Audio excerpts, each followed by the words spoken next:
Olá, se você é um dos mais de 500 mil motoristas que usam as marginais Tietê e Pinheiros todos os dias, cuidado, hein? A partir de hoje, a velocidade máxima caiu de 90 para 70 quilômetros nas pistas expressas.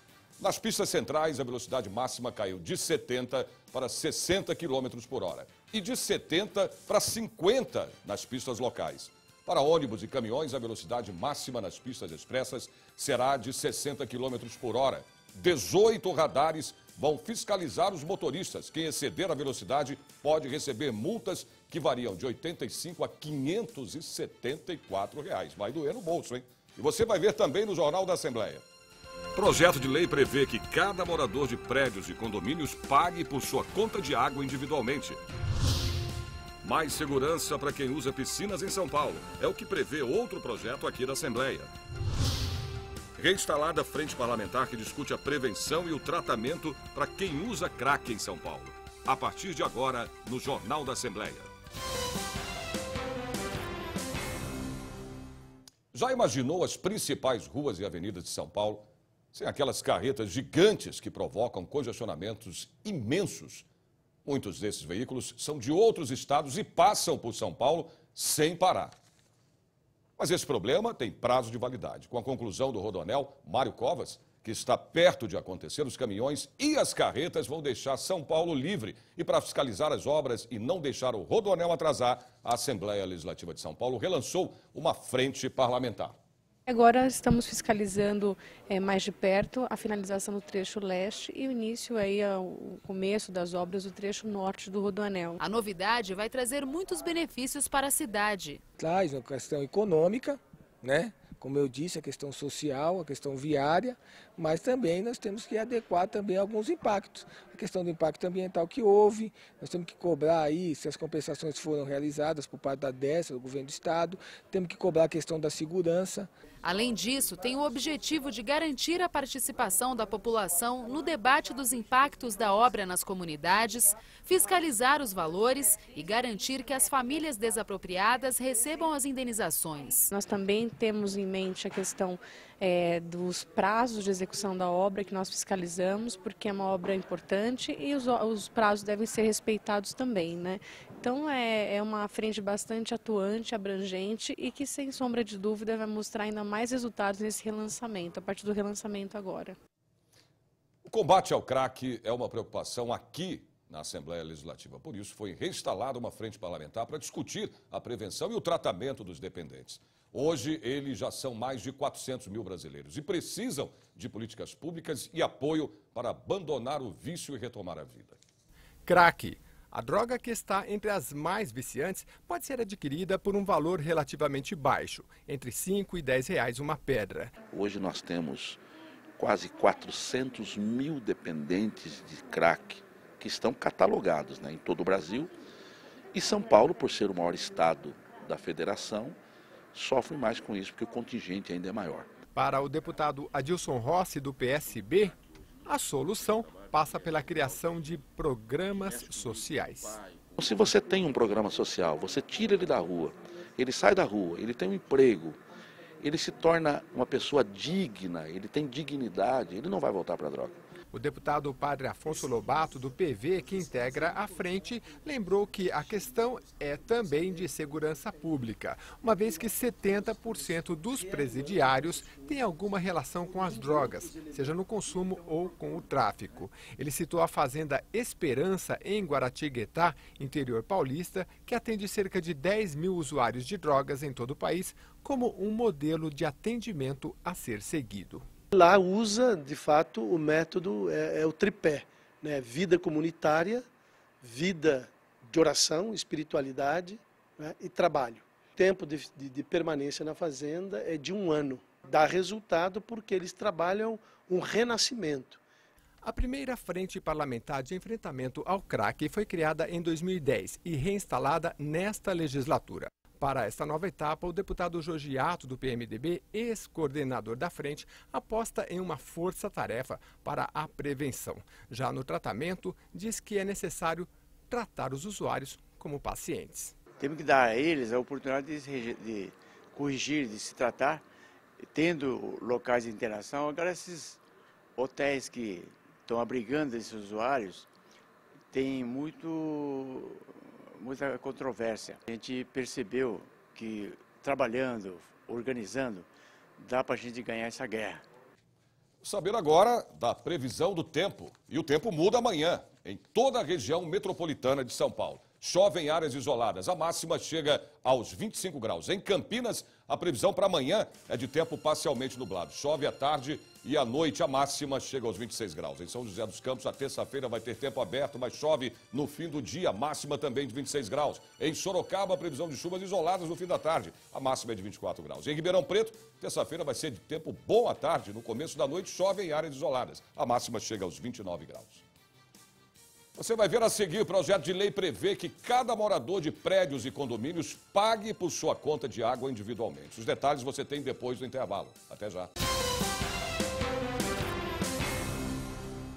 A nova diretoria do Conselho Regional de Odontologia tomou posse para o biênio 2015-2017 numa sessão solene aqui na Assembleia. Os deputados e os dentistas que participaram da cerimônia foram unânimes. A saúde do corpo passa pela saúde da boca. O presidente Fernando Capês deu início à sessão nomeando as autoridades, entre elas a doutora Ana Estela Haddad, mulher do prefeito Fernando Haddad, representando o executivo paulistano. Na solenidade, o presidente do Conselho Regional de Odontologia de São Paulo foi reconduzido ao cargo. Cláudio Yukio Miyake ficará à frente da entidade por mais 2 anos e destacou o compromisso do Conselho com a saúde odontológica dos paulistas.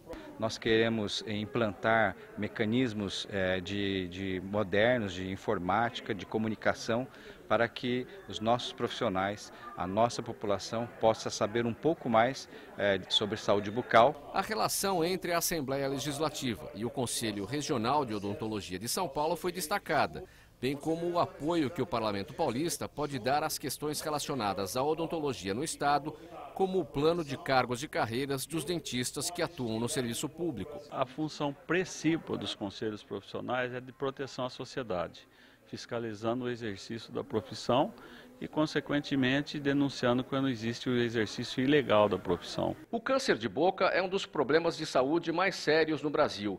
Todos os anos, 14 mil pessoas recebem o diagnóstico e 4 mil mortes são registradas no país em decorrência da doença, sendo 3 mil delas no estado de São Paulo. Alcoolismo e tabagismo são importantes fatores de risco. As políticas públicas são essenciais para alertar a população de que o bem-estar do corpo depende da saúde da boca. Tudo isso preocupa e o paciente, a população, tem que buscar um atendimento, um exame clínico de um profissional para que possa ter uma qualidade de vida e, eventualmente, se por acaso tiver algum problema, possa ser cuidado e ter uma vida longa com saúde. A Assembleia pode auxiliar no incremento de um programa de saúde bucal, desenvolvimento do programa de saúde bucal, principalmente para as camadas menos favorecidas, para as crianças, e ao mesmo tempo uma reestruturação da carreira pública, com a criação de um coordenador central para desenvolvimento de programas de saúde bucal em nível estadual, representantes nas diretorias regionais de saúde e uma equiparação entre os médicos e dentistas no que diz respeito à remuneração,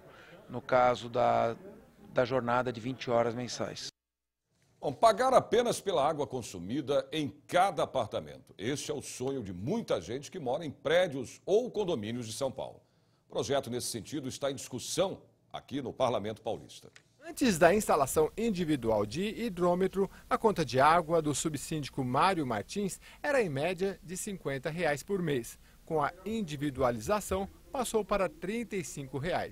São 64 apartamentos, né? Todos eles acharam ótimo a individualização, né?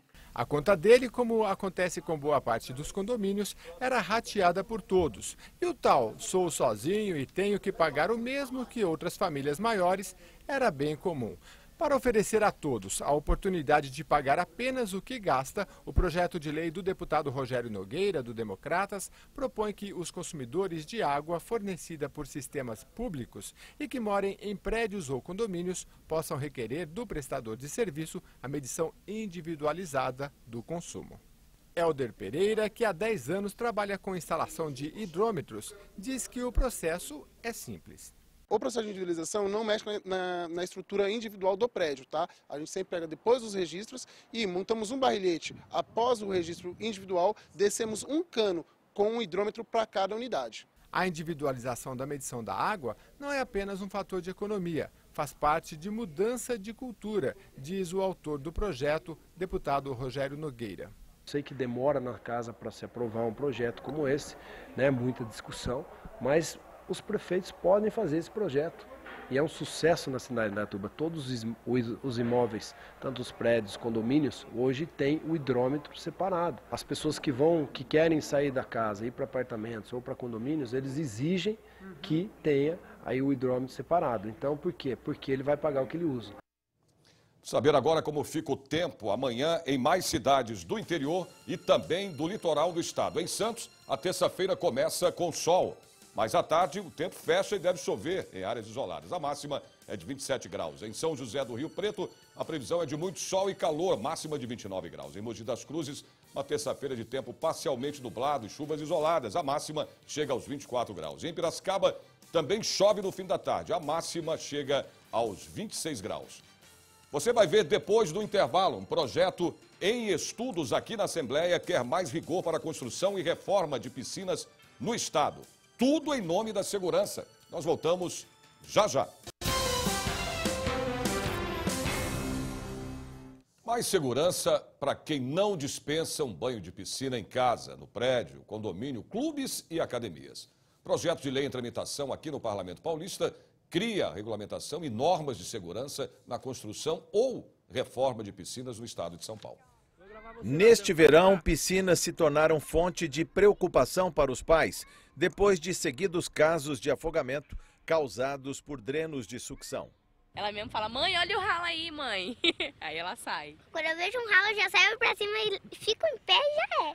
Aqui, neste conjunto aquático da Prefeitura de São Paulo, na Zona Norte, não há risco de sucção, porque o sistema de circulação de água é feito em tanque separado. A água da piscina cai no reservatório, do reservatório ela é puxada para o filtro. Acontece que a norma é antiga, tem 30 anos, e os fabricantes de piscinas têm soluções mais modernas. O Brasil tem mais de 1.800.000 piscinas, algumas muito antigas e que oferecem risco. Ralo sem tampa pode sugar o cabelo. Veja como. Ralo com tampa moderna não consegue sugar o cabelo e custa apenas R$50. O que nós estamos tentando é que se aprovem leis para que mudem as piscinas já existentes e corrijam as piscinas que estão sendo construídas. São soluções simples, porque a maioria das piscinas não deixam de colocar esses equipamentos por valor, eles deixam de colocar por desconhecimento. Preocupado com o número de casos de crianças sugadas em ralos de piscinas, o deputado Orlando Morando, do PSDB, apresentou o projeto de lei que regulamenta a segurança com base em uma norma ABNT, a 10.339. No estado de Goiás e em outros lugares, as crianças, ao passarem perto dos ralos onde faz a sucção da água, foram sugadas. Uma garota foi jovem, menina nova, cabelo comprido, mulher, o cabelo puxou e um afogamento você não precisa mais do que 30 segundos, é muito rápido, a pessoa perde a consciência. Então nós apresentamos um projeto de lei, estou muito confiante na aprovação do mesmo, onde nós estamos aqui impondo normas, tanto para as futuras instalações e adaptações para as pré-existentes, para que possamos evitar novas vítimas fatais com piscinas no estado de São Paulo. E a garotada deixou os livros de lado e só quer saber agora de curtir, claro, né, essas férias escolares de julho.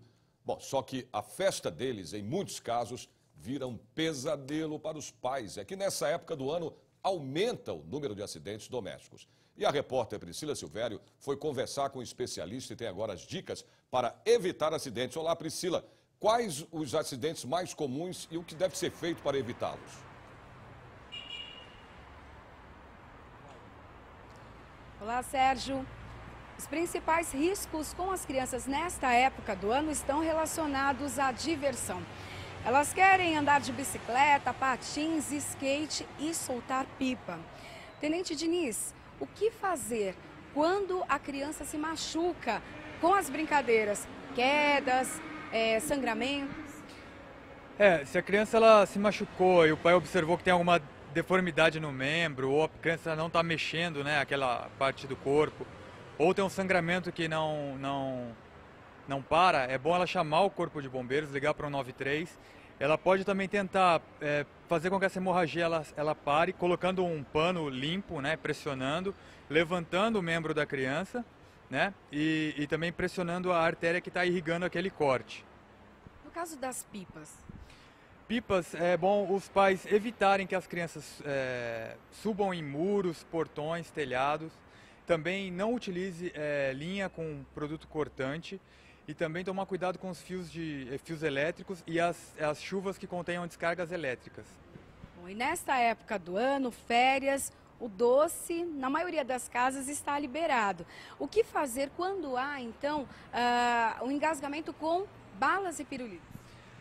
Nós vamos demonstrar aqui, a criança com esse porte físico, né?